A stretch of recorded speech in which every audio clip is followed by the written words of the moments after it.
Labas visiems, šiandien šiek tiek apie tikrąjį dvasingumą, apie dvasinį pabudimą. Tikrasis dvasingumas nepigus reikalas. Tikrasis dvasingumas nėra sėdėjimas ant pagalvėlių ir būgnelio mušimas.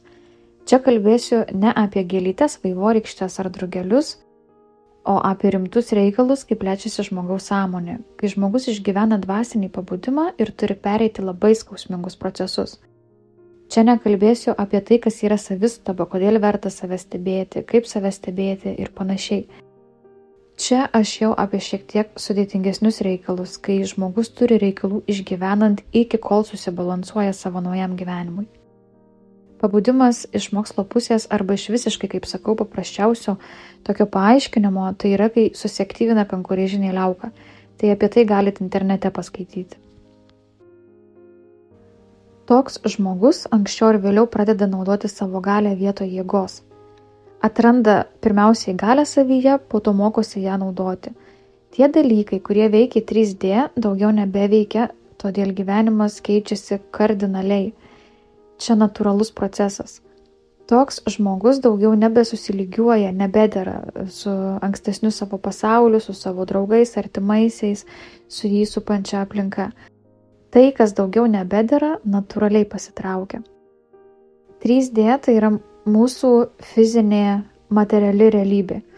Niekam nepaslaptis, kad Žemė ir toliau kelia savo vibraciją, todėl vis daugiau žmonių išgyvena pabudimą. O tie, kurie dar nežinot, kas tai ir apie ką, tai jau tikrai, manau, pats laikas būtų susipažinti su tai. 3D sąmonės žmogus visus ir viską mato kaip atskirus, susiskaldžiusius. 5D sąmonės žmogus mato visus ir viską kaip Dievo kūrinius ir kad mes visi vienas per kitą kūrėmės.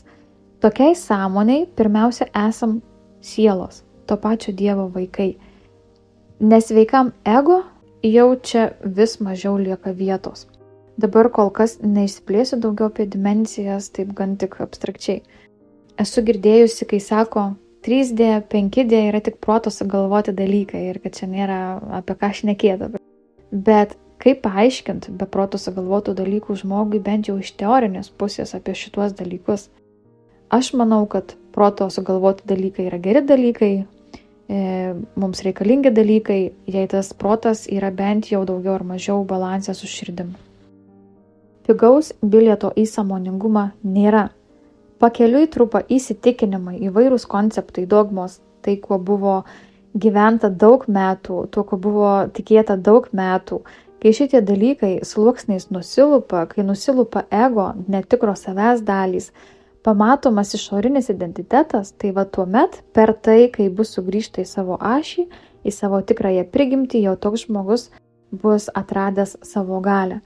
Bet išmokti naudotis tą savo gale, čia irgi yra reikalų. Kol dar vis valdys baimės, įsivaizduojamos baimės, nesaugumas, netikėjimas, nepasitikėjimas, vadinasi žmogus dar neišmoko valdyti savo galios. Dar visiškai nepriėmė arba net nepripažino savo kaip sielos prigimties. Kai pasikeičia žmogaus įsitikinimai, pasąmonės programos, naujus konceptus kaip raumenį reikia auginti. Tarkim, kaip kadaise karts nuo karto žmogus save programavo, kad per kančias į žvaigždes, tai pakeitus šitą pasąmonės programą, auginti kaip raumenį reiškia karts nuo karto save programuoti, tarkim, kad aš savo gyvenime viską pasiekiau lengvai. Bet svarbiausia dalis mano suvokimu yra ta, kaip pereiti pačius tuos procesus. Nes vieni sako, viskas bus gerai, kiti sako, praeis, dar kiti, kad reikia džiaugtis, kai viskas griūna, nes prasidės kažkas naujo, naujas etapas, naujas lapas tavo gyvenime, naujas skyrius. Bet dvasinis pabudimas turi etapus. Nėra taip, kad pabudau ir viskas man dabar jau labai fainai, akise nušvito. Ir etapai yra apie tai, kaip iš naujo išmokti gyventi. Kai iki to mokėjai ir tikėjai visai kitais dalykais, kai visai kitus dalykus mokėjai, kai visai kiti dalykai tavo gyvenime veikia, kaip išmokti gyventi naujoje žemėje, kaip išgyventi iki kol atsiras balansas, nes trupa santykiai, sveikata, finansai, viskas.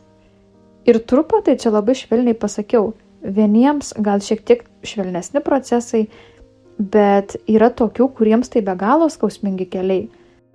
Todėl labai sutinku su vieno labai nuostabaus, man artimo žmogaus žodžiais, su savo mokytojos žodžiais, kad vedlių yra per mažai.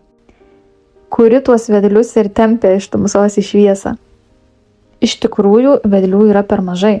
Tų tikrųjų, kurių yra mažai, jie visi yra didžiulės vertės, nes patys tuos procesus yra išgyvenę ir dirba iš pašaukimo, iš savo sielos misijos. Todėl ir sakau, kad dvasingumas ir sąmoningumas nėra pigus reikalas.